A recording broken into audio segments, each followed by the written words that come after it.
Bharat Ratna doctor Babasaheb Ambedkar अध्यासन यांच्या वतीनं 4 आणि 5 डिसेंबर 2025 रोजी आपल्या विद्यापीठामध्ये डॉक्टर बाबासाहेब आंबेडकरांच्या विचारांचे जागतिक संदर्भ या एका महत्त्वपूर्ण विषयावरती आंतरराष्ट्रीय परिषदेचं आयोजन करण्यात आलेलं आहे। या परिषदेमध्ये साधारणपणे 7 ते 8 राज्यातून आणि 4 विदेशातून जे व्यक्ती आहेत, जे तज्ज्ञ आहेत, ते उपस्थित राहणार आहेत। 400पेक्षा जास्त शोध निबंध या परिषदेमध्ये सादर केले जातील।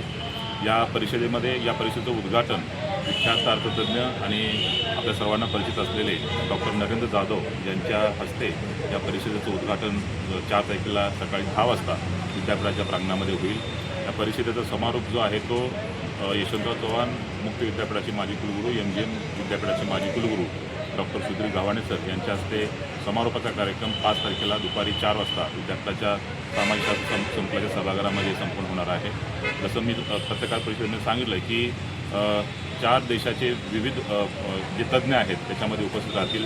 तमिळनाडू, केरळ, पुन्हा त्याच्यानंतर आंध्र प्रदेश, इकडे गुजरात, गोवा या राज्यातून, मध्य प्रदेश या राज्यातून सुद्धा या परिषदेला जे विविध तज्ज्ञ जे आहेत ते उपस्थित राहणार आहेत। आंबेडकरांच्यावर काम केलेले, संशोधन केलेले जे काही संशोधक आहेत, जे तज्ज्ञ लोक आहेत, जे शिक्षक आहेत, जे विद्यार्थी आहेत, ते सर्वजण या परिषदेमध्ये मोठ्या संख्येने उपस्थित राहतील। या परिषदेमध्ये मोठ्या संख्येने शोधनिबंध आल्यामुळं जे काही जर्नल आहे ते जर्नल त्याच दिवशी आम्ही प्रकाशित करणार आहोत आणि त्याच्यानंतर काही आर्टिकल्स किंवा जे शोधनिबंध येत आहेत त्याच्या पुस्तकाच्या स्वरूपात आम्ही नंतर त्याचे प्रकाशित करू। पण ह्या सगळ्या परिषदेला आपण मोठ्या संख्येनं पत्रकार बंधूंनी उपस्थित राहावं या निमित्ताने